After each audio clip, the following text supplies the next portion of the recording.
Friends, time is now 6 p.m. It's time to call this meeting to order. The date is January 5th, 2016. Happy New Year to everyone. We would like to thank you for attending this evening and taking part in your local government. There are some comment cards in the foyer area. If you'd like to address the board during that part of the agenda, we encourage you to fill those cards out and bring them up to myself or Mr. Musgrove, and we will look at them, or I will look at them rather, and determine whether or not the board will hear that testimony. Before we get started here this evening, I've asked Mr. Austin Richmond to come up and do the invocation and the pledge for us this evening. Let's turn our attention to Austin. Thank you. Let's bow our heads. Lord Jesus, we come to you in prayer today, and we're so thankful for each and every one of us here today and the decisions that we make that could be the best decisions for our future. Lord Jesus, thank you for this wonderful new year and all that we have in store. And Lord, if you could just be with each and every one of us as we go out of here and our families and protect us. And we praise you. In your name, Jesus, we pray. Amen. Amen. Allegiance to the flag of the United States of America and to the republic for which it stands, one nation, under God, indivisible, with liberty and justice for all. Thank you, Mr. Richmond. Jumping right into our agenda this evening, item number 1 is approval of the minutes of the special called meeting on December 10th, 2015, and the regularly scheduled board meeting on December 15th, 2015. Board members, are there any changes or corrections that you'd like seen made to these minutes? Hearing none, I just need a motion to approve. So moved, Mr. Chairman. Second. Motion made by Commissioner Wainwright, seconded by Commissioner Gamble. Is there any further discussion? All in favor say aye. Aye. All opposed, same sign. On the consent agenda, I'd like to pull item number 7 completely to be considered at another meeting. Is there any other items that you would like to pull for individual consideration? Hearing none, I need a motion to approve for items 2 through 6 and item number 8. Motion approved. Second. Motion made by Commissioner Fleming, seconded by Commissioner Sessions. Is there any further discussion? All in favor say aye. Aye. All opposed, same sign. Moving on to the constitutional officers' items of the items area of the agenda. There was nothing submitted for us to consider this evening, but if there are any constitutional officers present that would like to address the board, please come forward at this time. The Honorable Tony Cameron would like to address the board at this time. Good evening. Good evening. It's just a quick thing. I just want to let you know that on December the 31st, we wrote a check to the Board of County Commissioners for $330,194.48 to return back to you. Those funds consisted of funds that involved $209,000 of it comes from our budget, what we had that was left over in our budget. And then $120,000 of it comes from several different places. It comes from some grants that we had that were reimbursement grants, and when we got reimbursed, returning that back over to you. And we had some FEMA funds in a small amount. We had some fees and just kind of miscellaneous items and some bank interest. And all of that comes to you, the $330,000, and I just hope you use it wisely. Appreciate that, Tony. Thank you. Thank you very much, Mr. Cameron. Are there any other constitutional officers that would like to address the board? Seeing none, we'll move on to proclamations and presentations. We have none this evening unless someone on the board would like to make an announcement to that effect. Hearing none, we have no time-specific items this evening. That is great. Commissioner items, seeing none unless there's somebody that would like to bring some before the board at this time. Seeing none, we'll move on to county attorney items. There was none submitted, but Mr. Bravatt, is there anything you'd like to address the board on? It'll be addressed as we do general business. Thank you. Thank you. Moving on to general business, item number 9, consider with possible board action approval of a resolution opposing a proposed bill that would allow the state to claim 20% of local tourist development tax revenue.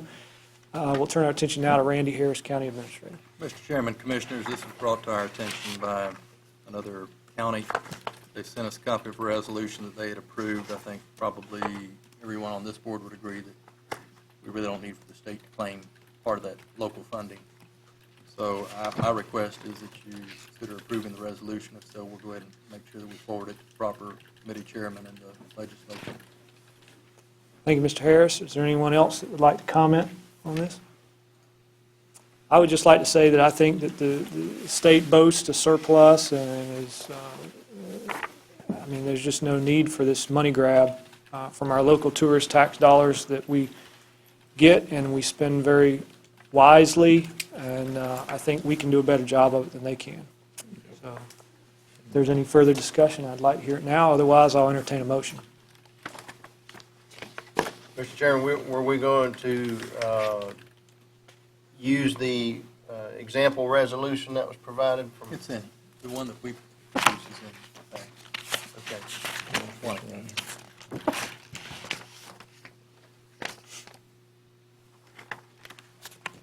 Move approval, Mr. Chairman. Second. Motion made by Commissioner Wainwright, seconded by Commissioner Fleming. Is there any further discussion? All in favor say aye. Aye. All opposed, same sign. Moving on to item number 10, discuss with possible board action memorial signs. Again, we'll turn our attention to Randy Harris, County Administrator. Mr. Chairman, Commissioners, we've discussed this briefly on at least one other occasion. Recently, we had another request for a sign, a memorial-type sign, and I use that term very carefully because one of the earlier requests was for a specific type of memorial plaque to be placed. In that particular case, we had some prices that had been shared with us. That particular plaque was part of a historic memorial, I'll call it a program that the state offers. In any event, we had received the prices on that, and I put that in your packet as an example of what it could cost us for that type of sign if the board entertains applications for those in the future. That was $1,900 for a single-sided sign, $2,200 for a double-sided sign. Again, that's part of a specific program. You also have a photo in your packet of a sign that the road department had prepared, and that obviously comes at much less expense, and it's placed in the road right-of-way. The earlier sign that I mentioned, the memorial plaque, I believe is going to be placed on the trail leading back to the Craps Estate. And when I had a discussion regarding that earlier on, my point was that a sign like that in a location where people are walking, there's probably a better chance of people stopping to read it than when they're traveling down the road on a road that's posted at 65 miles an hour and they're traveling at somewhere between 75 and 80. They have more difficulty reading it because of safety concerns. I thought it would be better if they were placed where they're walking. In any event, I listed several discussion items on here if the board wants to consider establishing any criteria pertaining to requests for signs as we go forward. As you know, any sign that we place in the right-of-way is one more obstacle that has to be worked around with large batwing bush hogs by your staff. And there may be other areas, like I mentioned before, that are more compatible for those types of applications. So I would ask if the board has any interest in discussing it and maybe putting some criteria together. I listed out 8 items on here. I'll go through them very quickly if you would like, and then if the board wants to discuss them, we can. The first one, person must be of state or national significance. Number 2, person must be deceased. When we had this discussion before, I talked about, this can be a whole popularity contest with those in the community if we allow everyone to just buy a sign and stick it at the side of the road because they like someone. Number 3, person must have made significant contributions to the progress and welfare of Suwannee County. Number 4, who should pay for the sign and the initial installation? Number 5, who should pay if replacement is required at some time later? Number 6, is there a limit, or should there be a limit on the amount of time that a sign will be posted? Number 7, again, location. Options would be roadside, right-of-way, park or other location, or a walking trail. And number 8, you want to consider some type of guidelines on the size or dimensions of a sign. So those are some of the easier items that I wanted to list that we could discuss if the board wants to. And I'm interested in just hearing what the sentiments of the board are. Thank you, Mr. Harris. Are there any comments from any board members? Mr. Chairman, Mr. Wainwright? my only concern is that and Mr. Harris already touched on, is the fact that this could get out of hand. I mean, it can get very costly as well, so and it's going to be hard to, if we start down a path doing, it's going to be hard to exclude, unless we do establish some parameters, and that in itself is going to be difficult. Because I think there's all those items to be considered.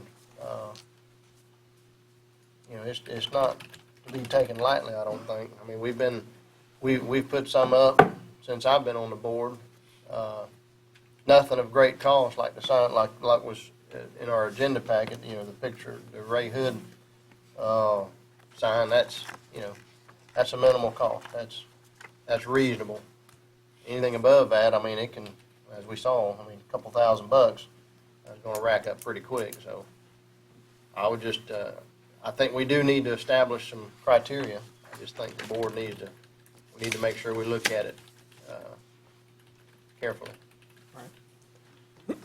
Well, as the population increases, one thing we got to consider is that there's going to be required signage that is going to be need for alerting the public to various things at various intersections and various curves and stuff like that. So you compound that problem by having people mow around them and having to maintain the signs and things like that. So I too have some concerns about the nature of just placing signs up willy-nilly all over the place. And I think that perhaps we might want to consider as a board dedicating a specific area for things like this, when people feel like a person should be honored, and kind of take into consideration the comments of Mr. Harris, where he said that we want to put them in a place where people can really appreciate the sign, as opposed to putting it in a place where people are just going to drive by it really quick unless they get a flat tire or something like that.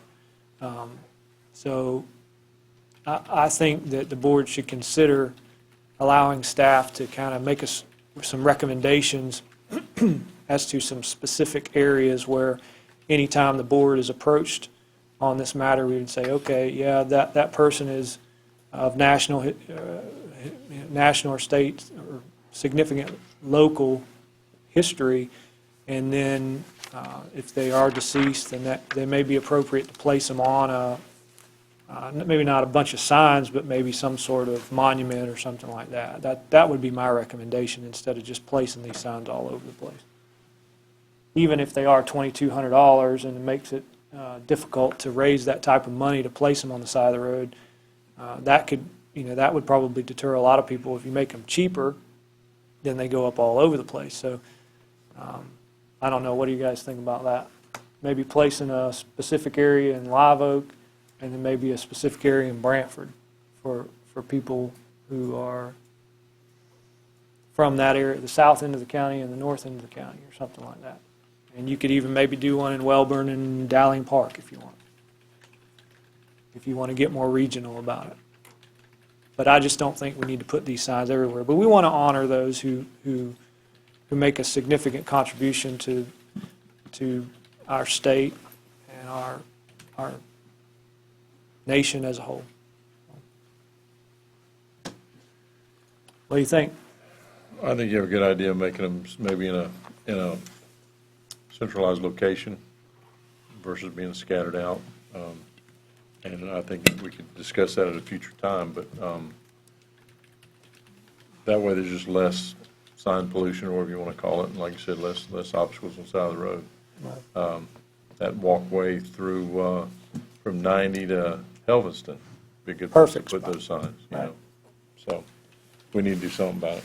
Well, why don't we just ask staff to, and your input is important too, if you have, in Wellborn, if you have an area that you want to dedicate, like say the little park area there, and maybe there's a spot around the library that they're building in Dowling Park, we can put something there, or, you know, and then Commissioner Wainwright, there may be a specific area, Hatch Park in Brantford down there, we could put a spot, and then people can really appreciate the names that are on these particular permanent memorials down there or something.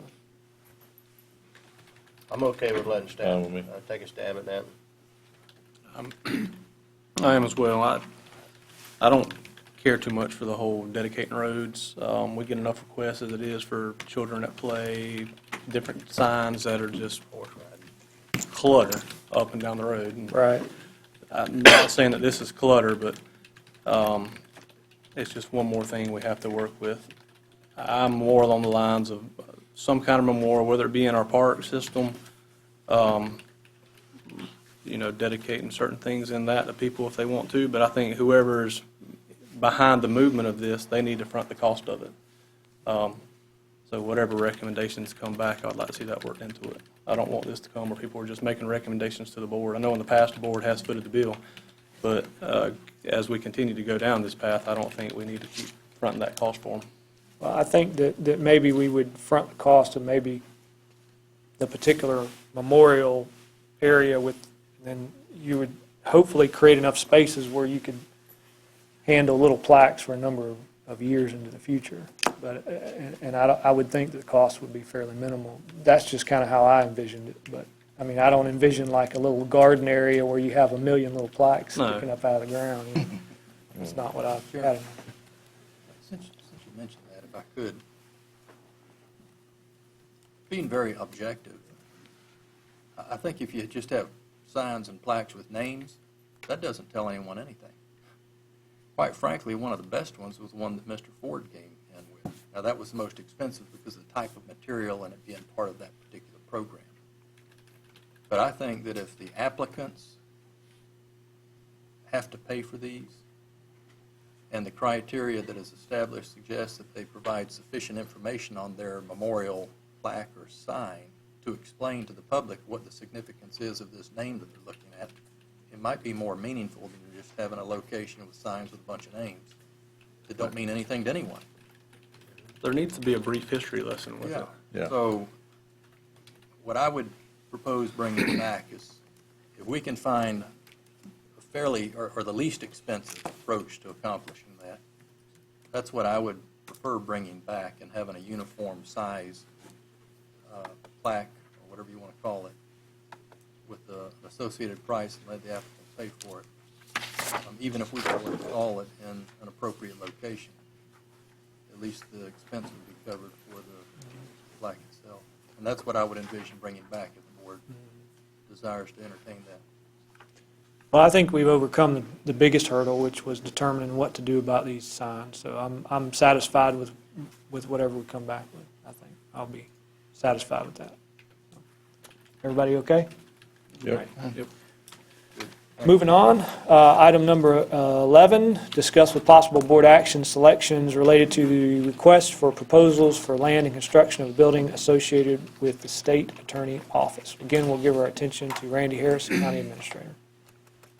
Mr. Chairman, Commissioners, we have discussed this on a couple of occasions.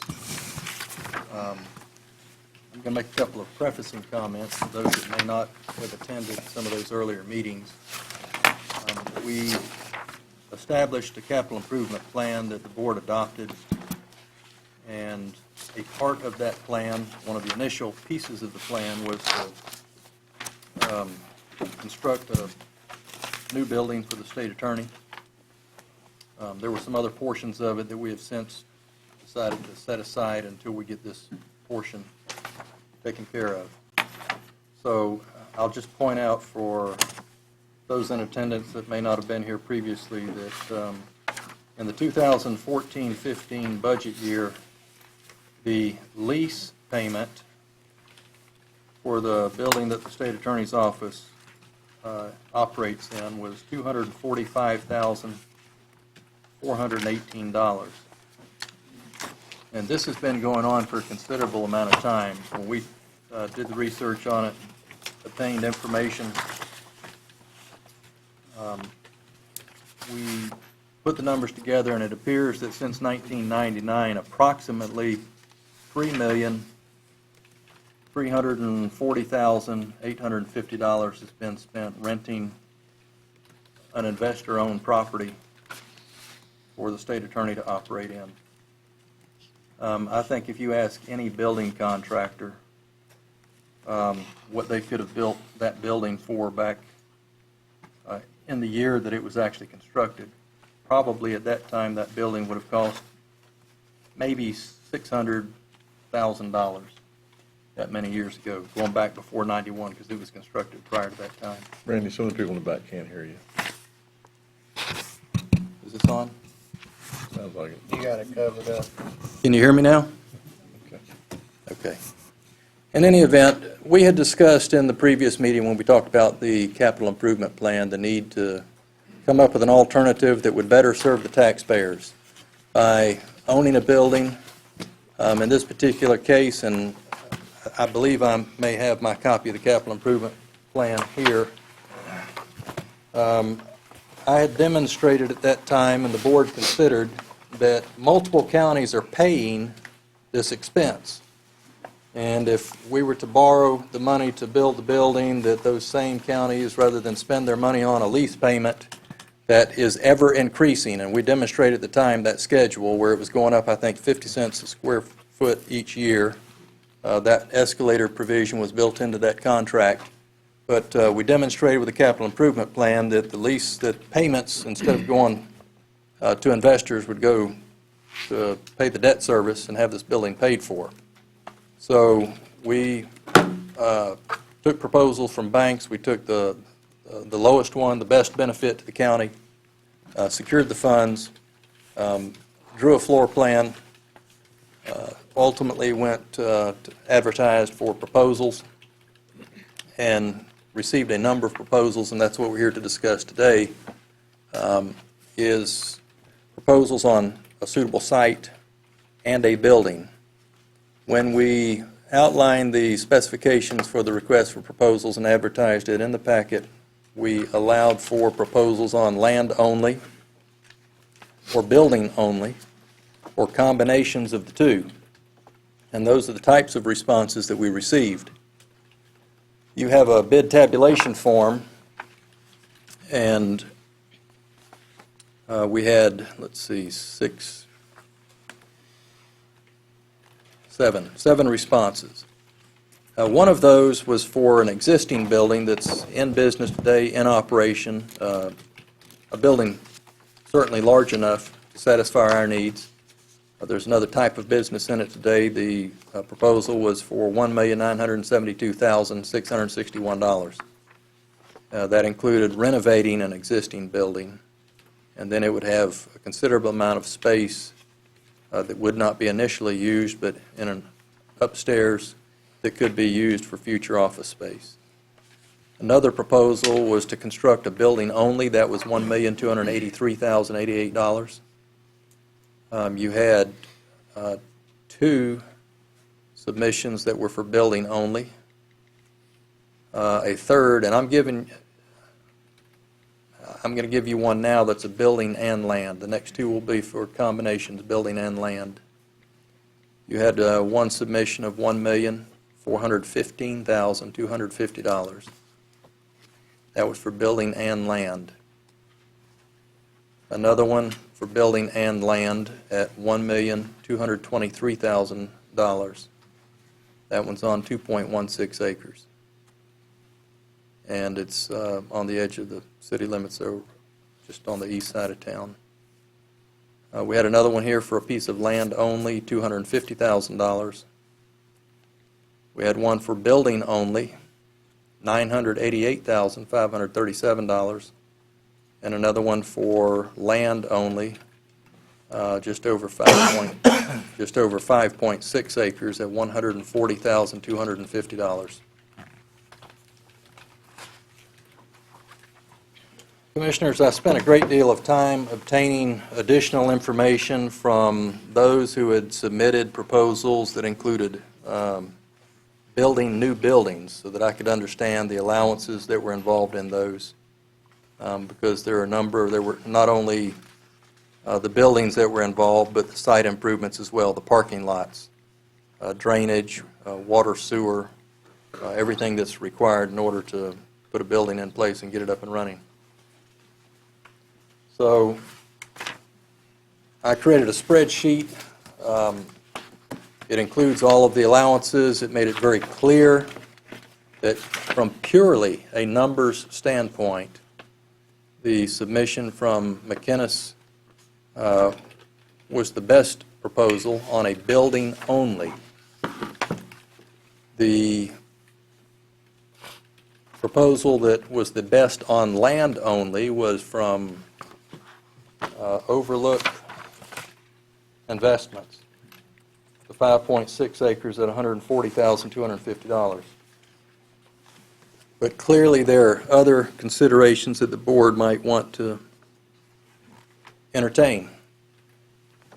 And we haven't really had the discussion on what else you might do with a piece of property or a building. So you've got one building in here, the first one I read off, that was a little over $1.9 million. That's a larger building than you need today, but it would satisfy some future needs because there's a considerable amount of space upstairs.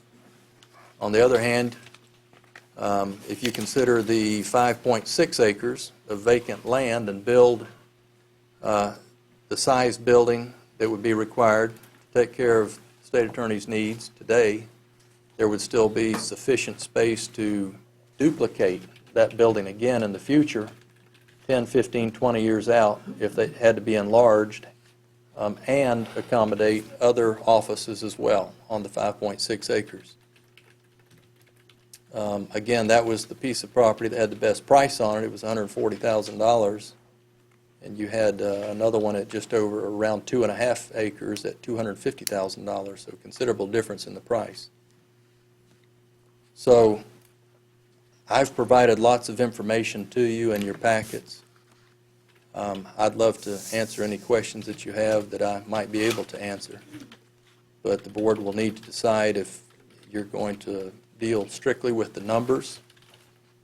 It's kind of an easy decision, I think, if you're just entertaining the best numbers or combinations of numbers, because you have that data in front of you.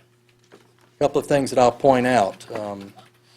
When Commissioner Wainwright and I met with the state attorney sometime back, it's been quite a while now, we talked about location. And because of the nature of their regular business, the staff of the state attorney's office, they regularly travel to multiple counties. Location was not as significant as an issue as it might be for a local business or a gas station, restaurant, something of that nature. We were instructed that any place, any location within 5 miles of Live Oak would be satisfactory because they regularly travel. The pieces of property that you receive proposals on are right in or around the immediate area of the city of Live Oak. Now, I had looked at other properties before this had been narrowed down by the board to just try to satisfy the need for the state attorney right now. I had looked at other properties that were outside the city at the time, and even some of those were right on the edge of the city limits. There were larger parcels. But we never had that discussion because the board decided to narrow it down to just the state attorney's office. We went ahead and created the floor plan and then started the proposal process. So you have lots of information, and I would ask that you, from that information, just narrow it down and decide what you want to do, and I'll be more than happy to facilitate whatever it is that the board decides. Thank you, Mr. Harris, for that commentary. I just want to start by saying that a considerable amount of time and effort has gone into preparing this information. I want to thank all the respondents from who responded to the request for proposals to give us some additional information to work off of with numbers. We started this process some time ago. We talked about numerous things. To date, there is still not a plan for what we want to do capital improvement-wise in relation to all the buildings that we have. We know that we're growing as a county, and our constituents will have greater needs as we move on into the future. Now, what we could do here this evening, gentlemen, is we can do what we have been doing, is be a reactionary government and simply look at this proposal, go with what staff has said, and we can vote on it, and we can go home. And that's the way things have been done for years. And we'll have another building that we have to maintain and care for, and another project that we have to take care of and sieve through. And all of this coordination has been done with the state's attorney in mind, so they haven't been left out of the loop. There would be a process from moving from the current location into a new location, and everything goes along just fine. But if we really wanted to sit back and we wanted to say, look, we understand that our county is growing, and we wanted to have some vision for the future, we wouldn't just approve this and go on down the road, but we would take some more time. And unfortunately, with this particular lease agreement that has been executed, comes to an end at the end of this year. So we're kind of on a time crunch because these buildings just don't come on a trailer and we just stick them up like a mobile home. It takes time to build them and then get them occupied and approved and all that stuff. So we've kind of put ourselves in this position by delaying. So having said that, I will tell you, I'll give you some additional information on top of all of this information that you've already have received here. To put this into some perspective, we pay $220,000 per year for that lease on the current location. The lease goes up each year by $6,500 a year, and that current lease agreement was executed 6 or 7 years ago, if I'm understanding things correctly. That's not good business. As a licensed real estate broker in the state of Florida, I can tell you that the rate of $16.88 per square foot is far in excess of market value. We should be around $10 per square foot based on the current market. I've made contact with the portfolio manager for this property. It is incorporated in many different buildings that are located around the state and around the nation. Mr. Rick Eisman handles that portfolio. I spoke with him today. He said that they would entertain an offer of around $1.6 to $1.7 million for that current building that we're in. And he said probably they would counter that if we did decide to make that offer. The other thing that we talked about was potentially lowering the rent on that per square foot on that building. He indicated that they would be amicable to reducing the rent that would take effect this year instead of waiting to the end of the lease. But when we discussed, the numbers were very vague. I want to say that we were around a reduction of around $3 or $4 a square foot. He would not give me a definitive number so that we could make an educated decision this evening. Still, if we reduced it by the greater amount, which would be about $4, we'd be at $12.88. It would be a significant savings over what we currently pay. But being good stewards of the taxpayers' money, it's just not good business practice to pay more than what the market value is. Now, why do I bring that up? I bring that up so that it gives us time to make better decisions, to make a decision based upon where we want to go as a county. What do we want to do? Do we want to continue the course as we have for years? Do we want to create a large building that goes high in the sky where we put everybody in it, or do we want to do a campus? Historically, when I first came into office, we talked about a campus. And I know that that term has taken on a kind of a negative connotation over the time, but businesses today have begun to buy old factory spaces, schools and things to locate there because they see the benefit in maintenance and the benefit in not having their buildings located all over so that they gain some efficiencies there. And I am still on that train, so to speak, that we need to talk about, because that's what we started on, was we said we gave staff permission to go and locate a larger parcel of property to entertain doing that. And then after that had been done, we inadvertently changed direction 180 degrees, decided to react to a particular situation, and then we told them to go find a parcel of property to locate the state's attorney's office on. Having said that, it warrants some discussion as to whether or not we still want to pursue that course. I still think it's a viable solution to problems. Here's the reason. If you do a campus in the future, boards in the future will not have to go and search for property. They won't have to worry about the architectural integrity of the buildings. They won't even have to determine that because it will have already been determined. The only thing that they will have to determine is whether or not they build the buildings, because there's a plan in place. Now, where that should be, I don't know. There is some merit to putting it by the interstate up there. We're in the path of progress to create as an economic development project up in that area. There is some benefit to locating it central in the county. There is some benefit locating it between Live Oak and Lake City. So that's up to the board to decide. At this time, I don't feel comfortable making a decision. I think it warrants some more discussion. Now, I'm not saying that we should make a decision tonight, and I'm not saying that we should delay this indefinitely.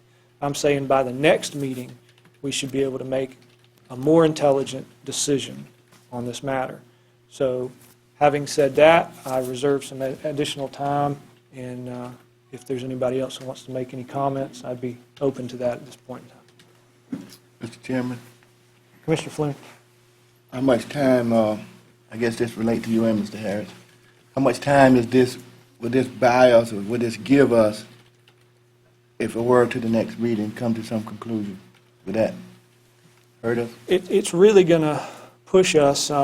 We have kind of kindly committed to be done with the building by September, I think if discussions are correct, in order to give the state's attorney time to move into it, so that we would be vacated by the end of the lease, which I believe is in December. So having to construct an office in that time frame will be a challenge, but it can be done, and I don't think a delay of 2 weeks would make that much of a difference, although Mr. Harris may differ on that opinion. I'm not sure. Comment, Mr. Chairman. Commissioner Wainwright? First of all, I'd like to say that I count ourselves lucky that our state attorney was willing to recognize, number one, recognize that we were getting beat up with this lease payment. And to my knowledge, has been the first one to even indicate that their willingness to work with us before the lease agreement was to be renewed and give us an opportunity to reevaluate what we were doing, not only to save ourselves money, but all the counties that the state attorney serves. Having said that, not to go back through everything that you just had went through, I'm confident that the choices that we have before us tonight are sufficient to move forward. My thoughts concerning the state attorney would be no different than, say, the public defender, even the sheriff, where these are entities that do not have daily interaction or daily integration with county functions, public works, parks, recreation, so on and so forth. I don't think it's necessary. Actually, I think it'd be more prudent for them to have separate facilities than our own. So I'm not interested in, the campus thing. I've kind of gotten away from that, and we can even go back to it at a later date to look at specific county functions. But as far as functions of the state attorney or the sheriff or public defender or things of that nature, I'd just soon consider them separate entities and them be standalone operations as they currently are. And again, having said that, I think that we have sufficient choices or options here to look at to accommodate this decision. Yes, we are on a tight time schedule, but I don't think that we would be making a mistake in deciding tonight how we need to approach that. Again, I think we just need to evaluate specific needs of the state attorney. He's worked with us very closely on that, and that's what has been proposed in all the bids, and that's what all these numbers are based on, is his specific needs. I mean, he didn't tell us he needed this. He just said, look, fellas, this is a terrible rent. I recognize it. If y'all want to do something about it, I'm willing to work with you. And so the building that he's currently in would require a lot of modification, and it's got roof issues, and it's an old building. I don't even want to consider purchasing that building. I don't even want to consider continuing to lease the building. I'd rather just go ahead and move forward with the options that we have tonight, and be done with that. Thank you, Commissioner Wainwright. I only offer this as, during many conversations during this, I will say that there was some interest in co-locating with the sheriff's office, with the state's attorney, due to the security issues related to that. So I do, I know that you can be there and lickety-split, if there was a problem, but they did like the idea of having the sheriff's office that close on the campus. So, the time to discuss this is now, because we have a $2 million loan stuck out there.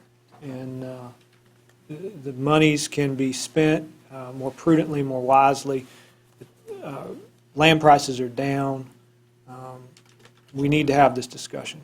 And I think if the balance of the board can offer some testimony about not doing the campus, then that's fine, other than, we just, there's no need for it or whatever. But I think that because we operate about 75 structures, if Mark has given me some good information, that's a lot to maintain. And by co-locating with a lot of these buildings, liquidating those assets, it makes life a lot easier for us as time goes on. Now, this is not something, we're not talking about building something in the next 5 years or 10 years. It just gives future boards an opportunity to have a plan out there, and they can develop as the population grows, as opposed to just continuing business as usual until these buildings fall down around us, because they're just going to require more and more maintenance as the years go by.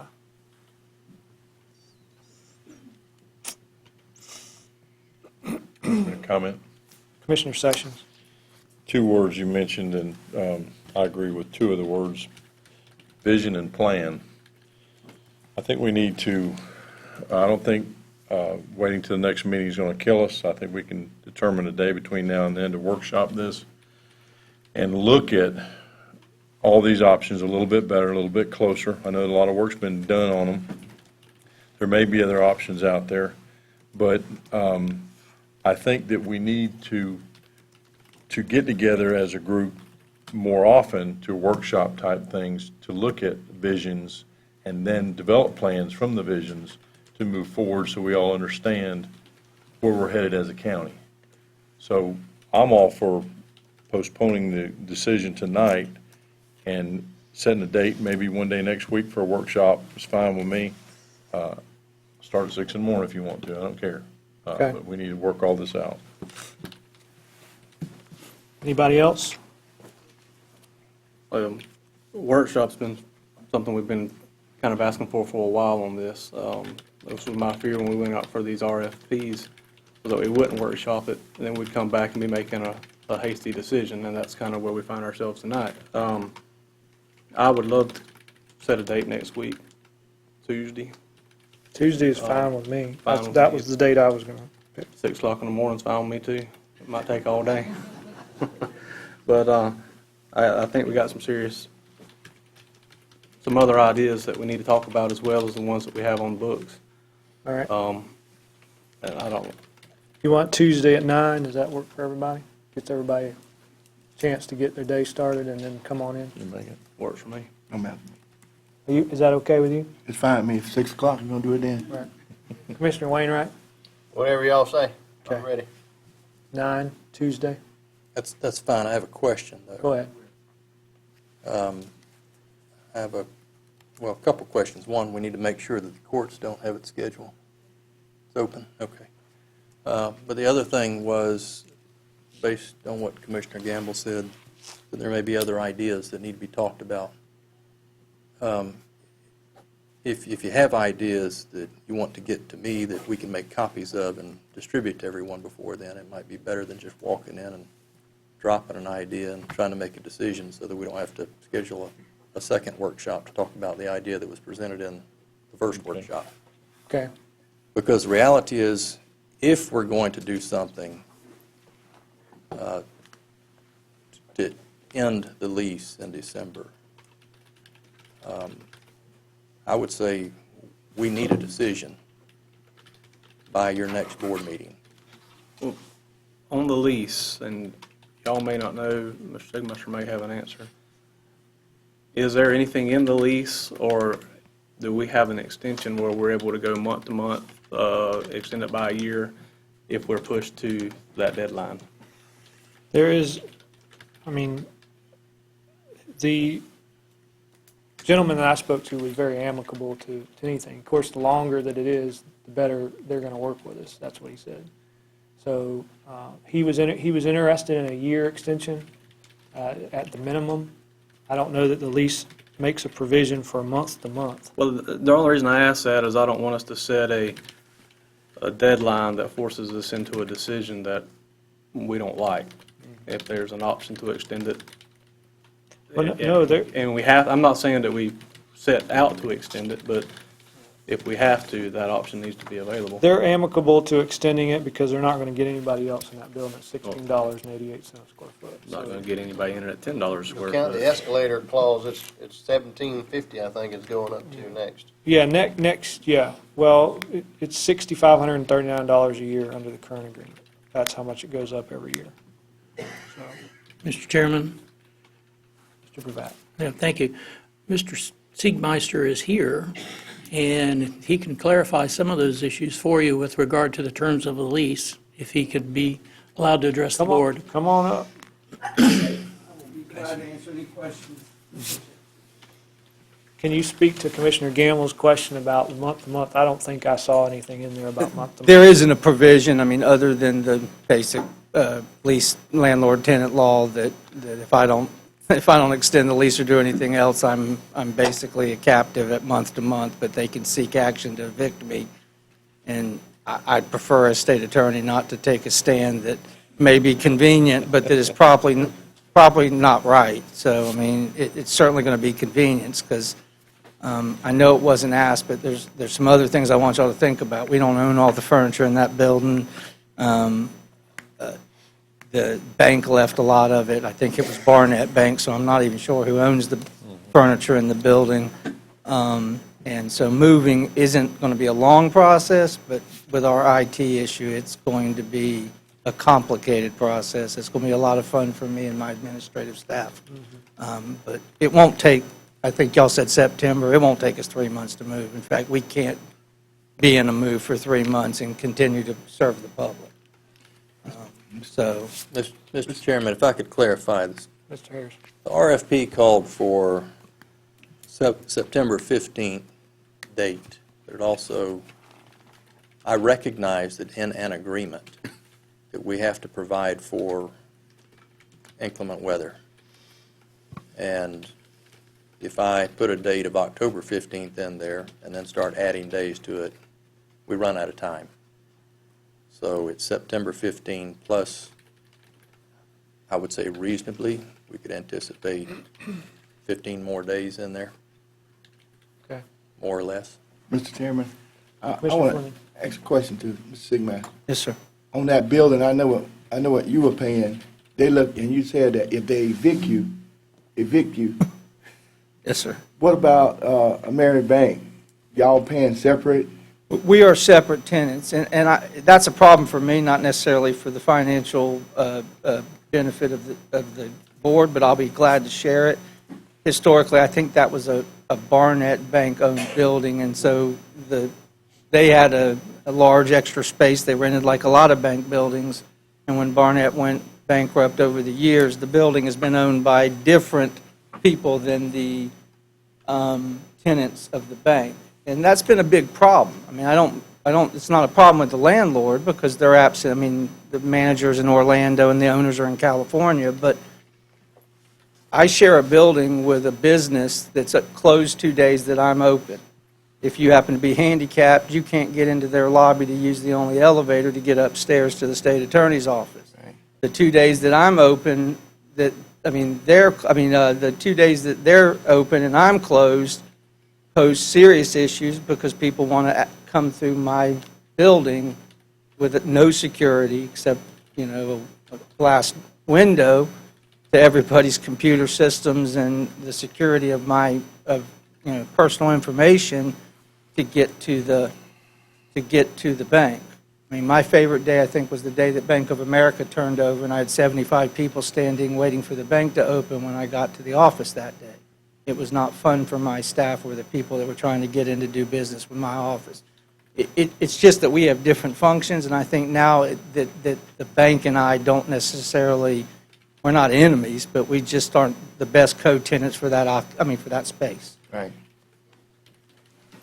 Mr. Sigmeister, can you speak to, and I'll just give you Article 5, the issue there, and just a little bit, and so that the board can understand. They probably do, but. Gladly, and I realized that I had limited, I enjoyed being an assistant, but I wasn't in the small group of management, so Article 5 didn't mean anything to me, except when it passed it, I knew about it.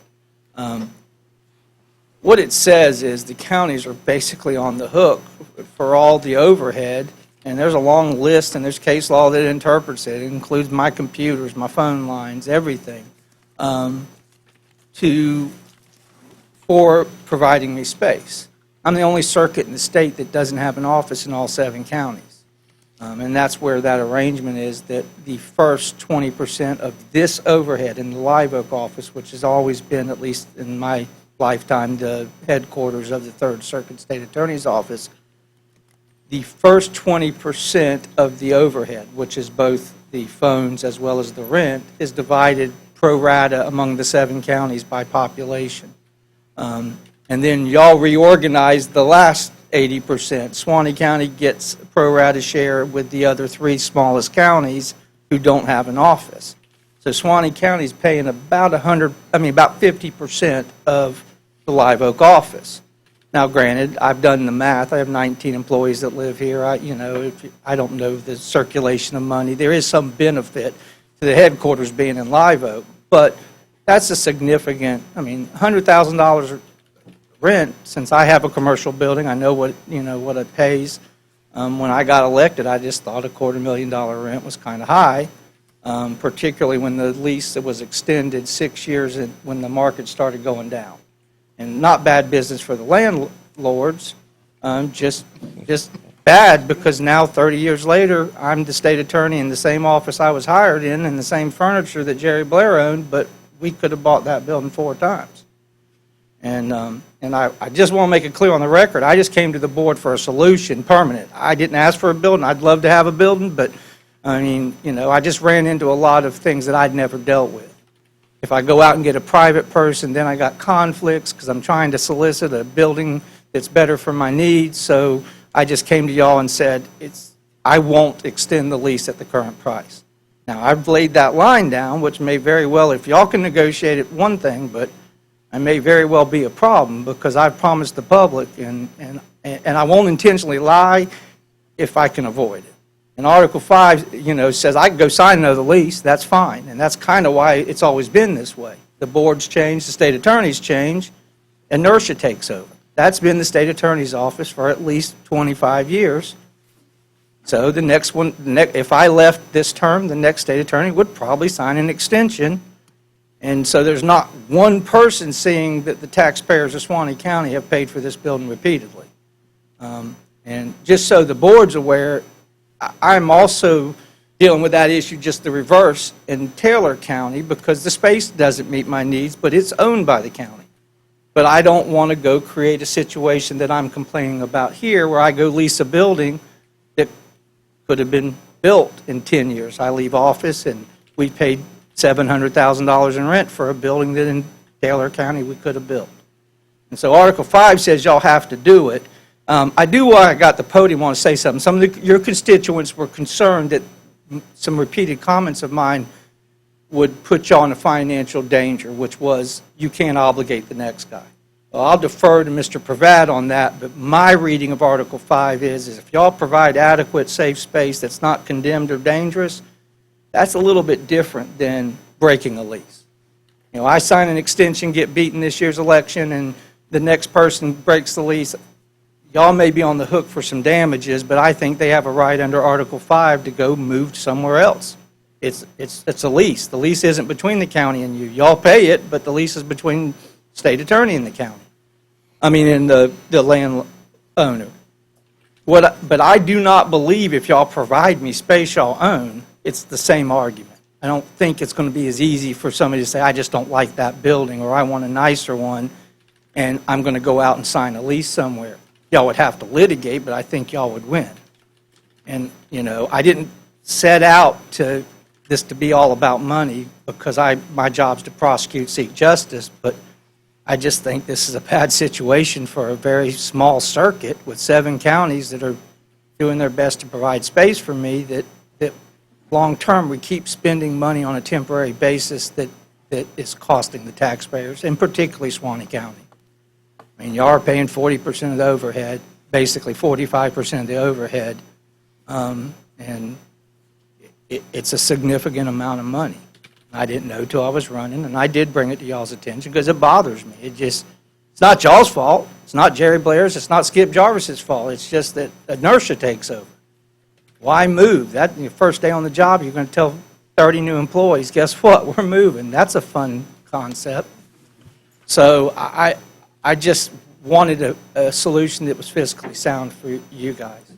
And for the record, my issues were adequate space that was somewhat secure.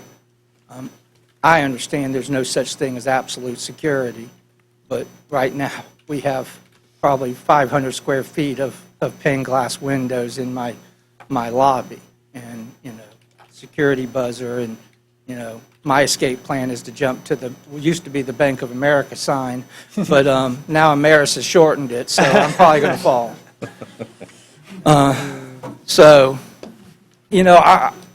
And I'm an easy target.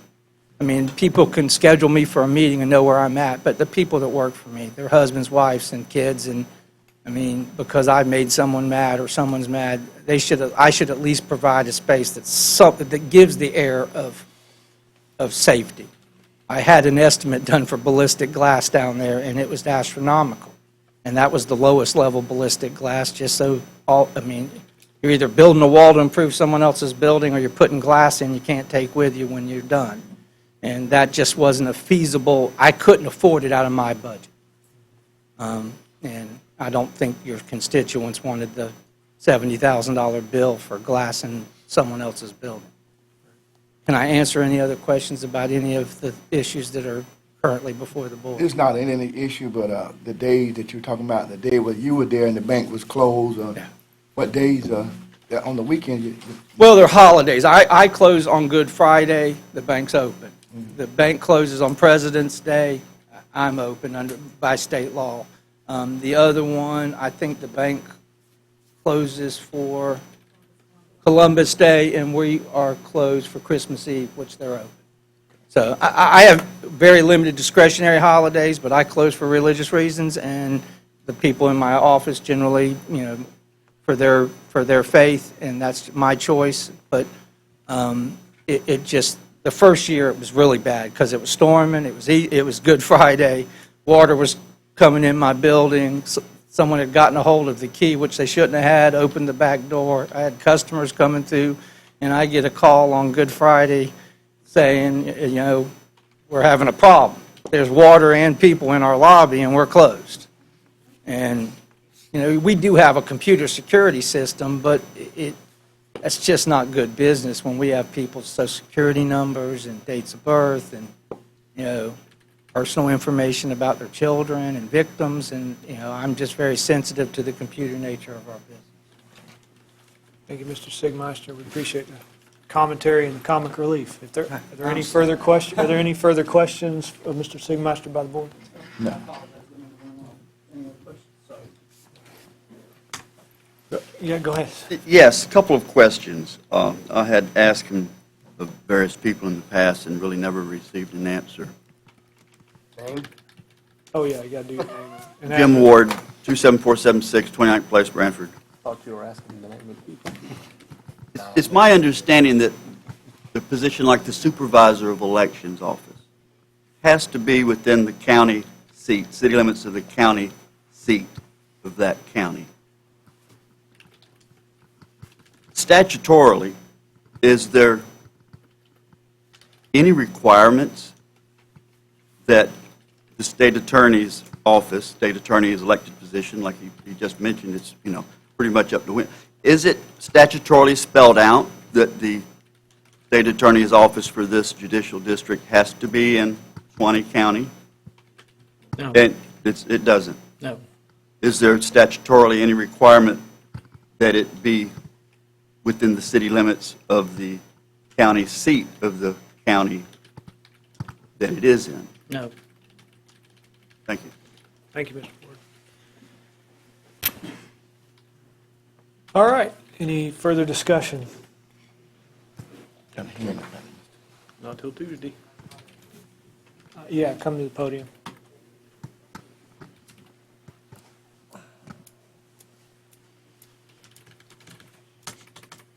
Excuse me, let me clarify one thing I said when I said no. I thought you were still referring to Live Oak. Okay. Yes. Okay. Actually, I guess what's at the root of it, is there any guarantee that if we build a building for the state attorney, is there any requirement that they use it? Or is there the possibility we end up with a $2 million building that he, or the next state's attorney moves out of? Could you let Mr. Yeah, Sigmeister come back? Because he did speak to that, but could you readdress it? Right, Right, go ahead and readdress that. I don't know if it's been litigated in the state of Florida since Article 5, state attorney versus a county. However, the way I understand Article 5, choice of building spaces that are privately owned and just paid for by the county. Right now, they're the payor and I'm the leaseor. So I get to decide where we go and only subject to the political fallout if I go rent a $5 million building. But if they build me a building, this is just my opinion as a lawyer and the elected state attorney. I would have no intentions ever to leave absent flood, destruction, some other thing that made it uninhabitable. But secondly, I'm not trying to get Mr. Pravat to commit. If I was a resident, which I am now of Suwannee County, I would hope that the new state attorney would be challenged. I mean, that's a permanent building. I mean, I guess I could go rent space in Columbia County, but I have half the entire fourth floor for the state attorney's office, and I would expect Columbia County's attorney to sue me and a judge to then determine the extent of Article 5. And my opinion is that's the one time the county wins. They got to pay for reasonable space. They don't have to provide me with whatever I want. And so I'm giving you my opinion, but I can't speak for the next person. I'm telling you my opinion. My second opinion is that I don't think anybody will ever leave a permanent adequate building, because we've been across the street now for 25 years that hasn't always been adequate. When I got elected, I could tell when it rained because there's garbage cans that when you get upstairs all the way down to my office to catch the water that comes in. And you know, it's never fallen in on anybody. It's just probably not the image you want to see if you're going to see the state attorney's office. So my opinion is no, but I would defer to someone that does county administrative work. There's no statutory requirement that if we build a building, the state's attorney has to stay there. The statutory requirement is the county is responsible for providing adequate space and covering my overhead under Article 5. And if they're doing so, You personally would have no reason. Well, I don't- I understand that. well, As a citizen of Suwannee County, I would like to have a little more guarantee that if we build it, you'll stay, but the next one will stay. okay, well, I can't speak to the next one. I don't hear that. Well, I can tell you that I guess I can stay across the street. My problem was the finances of it, okay? And like I said, I'm still in the same furniture. I didn't change anything, didn't buy anything. I just wanted to be a good state attorney and have an adequate space that keeps my people safe. However, I wouldn't leave. I haven't even asked, you know, I don't want brick. I don't care if it's metal. I mean, I recognize metal won't stop bullets, but at least it gives, you know, it's a new location that fits my technical needs as far as, you know, servers and, you know, we're computer-based now, so we have extreme heat generated by a place in our room that has a large computer capacity. So there's a lot of things like that, but my opinion is if they tried to, it would be litigated, they would lose, but that's my opinion. I'm a lawyer, but I'm not a county administrator. I'm telling you from an Article 5, I mean, a county attorney, I'm telling you from my reading of it, which I studied it when I got elected, because I had to appear in front of all the boards and justify the assessments every year. And I came and said, I think the podium was over there the first year, but I basically said we're paying $250,000 for the lease, and it goes up without something I can control, so y'all's assessment is going up. And I know nothing on Article 5. Well, it went over my head when I was an assistant because it didn't matter who was paying it because I wasn't responsible for those decisions. And that's probably when the Article 5, the Constitutional Convention probably should have discussed the very issues you're talking about is, hey, do we stay here? Should we look at what we're leasing? Because we're now responsible for, in perpetuity, for the overhead. It used to be general revenue. The state provided it. And so the counties are now responsible. And I would like to leave office with locations that are fiscally sound for the people that they serve and that are adequate for the people that work there. There will be other state attorneys, and I would be shocked and disappointed if the new one had a brand-new building, whether it be 4 years, 10 years, you know, and said, I don't like it. Y'all would probably win the lawsuit, but I would think that would be pretty petty and bad business. Mr. Sigmeister, so you are going to execute a lease with the county if we provide. I think the proper would be a memo of understanding, because I'm not leasing it from you. The reality is I can't own anything. With the rent y'all paid, I could have owned that building, okay? But I can't buy it with y'all's money. Y'all can own it. So I'm not really leasing it. You're providing, I don't have a lease in Columbia County. But again, I would think that if I told Columbia County, who built a $25 million courthouse 10 years ago, and the fourth floor is dedicated to my office, that I don't like it anymore, I think the judge would be asking me, well, tell me why it's not adequate. Article 5 says you've got to provide adequate, reasonable space. Is it unsafe? Is it condemned? Is there mold? And I don't think any state attorney's done that, but I would like to leave y'all with this. Every other circuit has with the exception of Monroe, has a very large central county. So these little counties have their own offices because, like Alachua County, they don't miss $1 million, and they fund all of, I mean, I'm not saying they don't, but They just write checks to all the 6 other counties in the 8th Circuit. 4 of them are very small, like mine. But we don't have a central county. Columbia's my biggest, Suwannee's my next, and Taylor's my next. And no one has y'all are footing the bill right now. I mean, y'all are carrying the other people. And to answer the gentleman's question about staying here, we don't have to stay here, but I think there's an advantage to this being the center. It's the center of the 7 counties I serve. I mean, I'd like to remind the constituents, I moved to this county after 20 years of living in Columbia County not because Jerry Blair and Skip Jarvis lived here, but because this is the center of my circuit.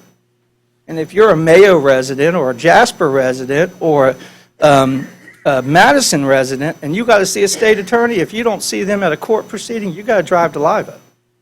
And that's bad enough, but I'm not going to make them drive to Lake City. And I have an office dedicated to me there. It's very nice. It's a nice view of the lake. It's just I don't think it's fair to the other 6 counties to just sit at the far eastern end of my circuit. And I think economically it would severely hurt if we moved. Like I said, there are 19 people that live in this community whose salaries are over $1 million. And, I can't say they spend every dime here, but I assume there's that's a significant size employer. And I wouldn't plan on moving. It's the center of the circuit. Mr. Pratt, you have any comments? Mr. Siegmeister and I had a discussion at some time earlier about these issues, and I think he's clarified in what we've discussed. So it would be safe to say that you concur on everything that he's saying? At this point, yes, sir. All right. Thank you, Mr. Siegmeister, for clarifying that. Mrs. Johnson?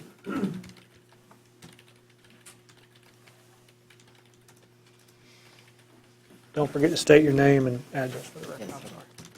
Deborah Johnson, P.O. Box 803, Welborn, Florida, 32094.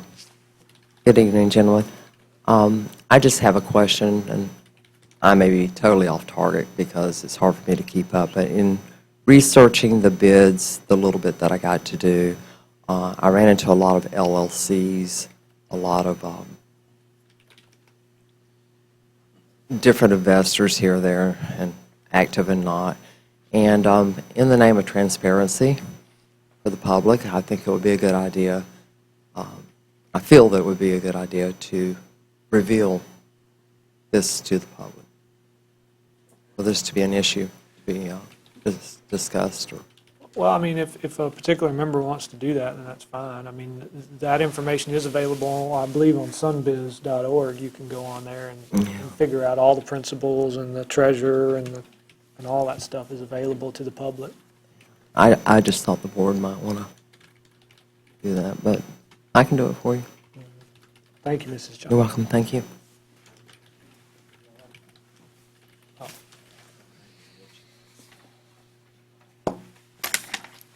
Thanks. Are there any other comments by the board? I'll call for a motion if someone would like to make one. I thought we decided we were going to do a workshop too. No, we are, but I mean, this is an item that you had said you may wanted to move forward at this point. I'm just making that opportunity available if you want to. I think at least 4 of you wanted to go ahead and have a workshop, Right. so I'm not going to waste my time. Excellent. Thank you. All right. Okay. So we'll workshop this issue, and maybe at the next meeting, we'll come back with a decision, hopefully. All right, moving on to additional agenda items. The chairman calls for additional agenda items. I have none today, gentlemen, unless you have something that you want to discuss. Hearing none, we'll move on to public concerns and comments. I have one from Mrs. Deborah Johnson. She comments on the minutes and events of the past meeting and the opposition to Sable Trail Pipeline resolutions or other concerns. Mr. Chairman, may I request that we implement the 3-minute timer? Sure. Thank you.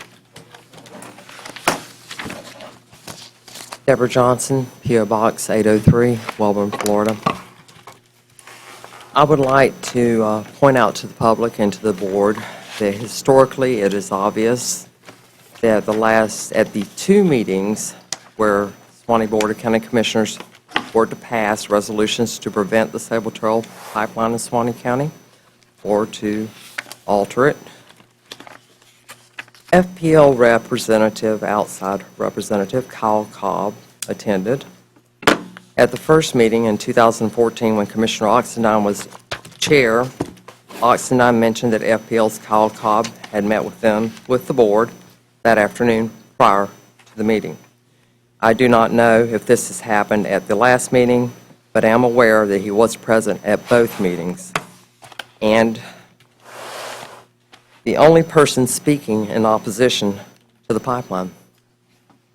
Both times he was called after the Spectra pipeline opponents were speaking, so no response could be made to his comments, which at the last meeting were the same. Do I see a pattern here? Yes, I do.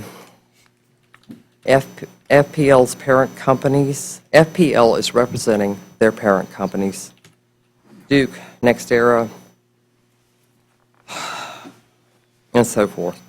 They are all deeply involved in this pipeline and the fracking gas to be moved through it for exports at no benefit to Floridians. There have been 4 gas facilities announced this week to export this fracked gas to other countries. It is this pipeline and this investment by these companies is being billed to FPL customers. We are paying for this investment, losing or not, and it is losing at the present time.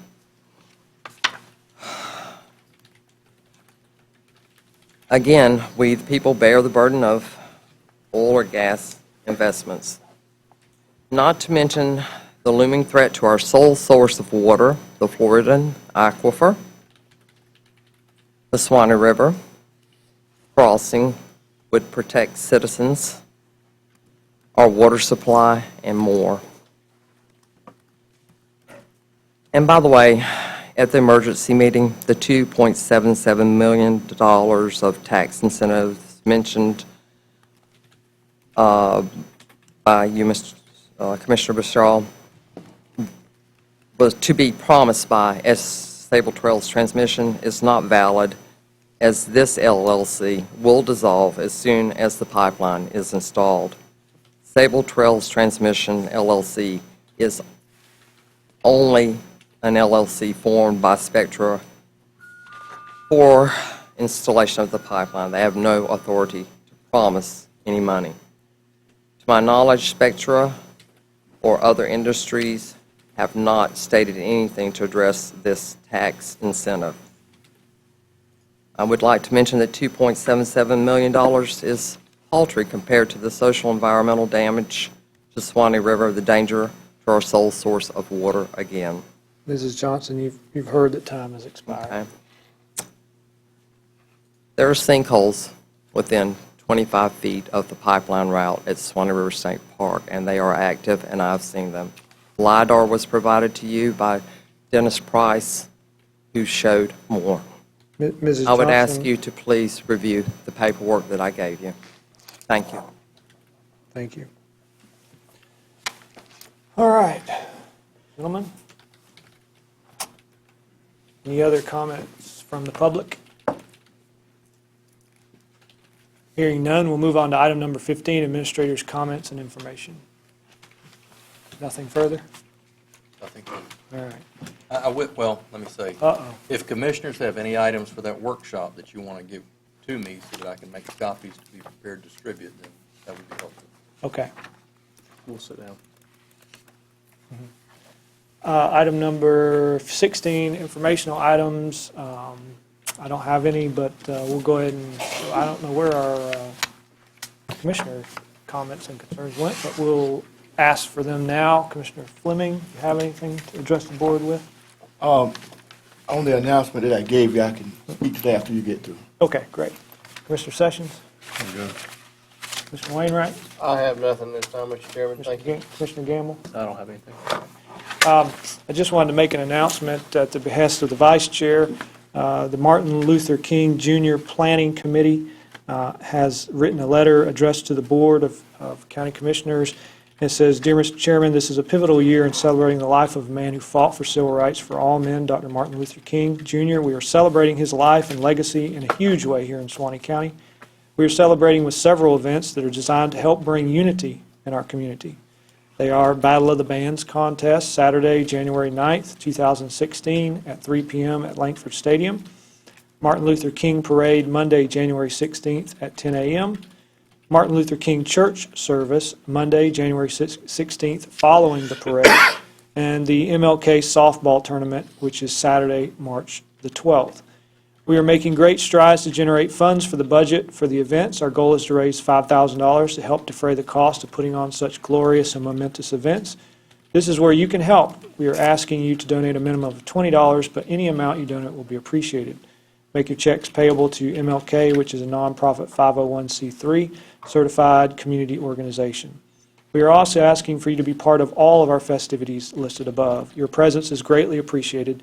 Thank you for supporting positive activities in our community and helping us pursue a positive dream. Believe it, achieve it. Sincerely, Sandra Williams, President, and Bishop Henry Smart, Vice President. I will say that I've noticed the signs going up around the community regarding these things, and I think further information, I'll turn the floor over to my Vice Chair, Commissioner Fleming. I only would like to say that during the parade, I've been in every parade and the worship services, and they were very, I enjoyed them.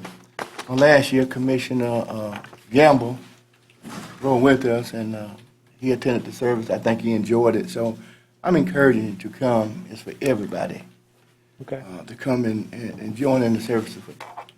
excellent. Where will the church service be held? On Walker Avenue at African Baptist, okay. All right, excellent. I had the opportunity to speak And Commissioner at Wainwright. that several years, couple years back, and I really enjoyed the service. It was really good. Yeah, I've had the privilege of attending a service there as well, and it's tremendous. The spirit is there. The only thing that I have a comment on is, we have mulled over this Sable Trail pipeline for a while, and I would only ask the board that we adopt or we resolve to remain neutral on this project, and that's what I'm going to ask the board to do. We may have staff prepare a resolution for that matter to kind of put an end to all this stuff. If the board is agreeable to that, then that's what we'll do. If not, that's what we won't do. But I think we can't reach a consensus on it, on what we want to do. Each individual commissioner is welcome to pursue whatever way they see fit, but as a board, I think it's best that we remain neutral at this time. So if that's the will of the board, then we'll direct staff to do that. I'm fine with it, Mr. Chairman. Commissioner Gamble's okay with it? Commissioner Sessions? Commissioner Fleming? Wainwright? As long as we keep on track with what we've already begun, I'm okay with it. Each individual commissioner can pursue his own interest in regards to that. That's no Yes, sir. problem. I'll pursue my own interest. Okay. I'm assuming I have to. Prepare the resolution. Okay. Thank you. All right. That's all I have, gentlemen. The only thing I need is a motion to adjourn. So moved. Second. Motion to adjourn made by Commissioner Wainwright, seconded by Commissioner Gamble. All in favor say aye. Aye. Thank you. Y'all drive safe.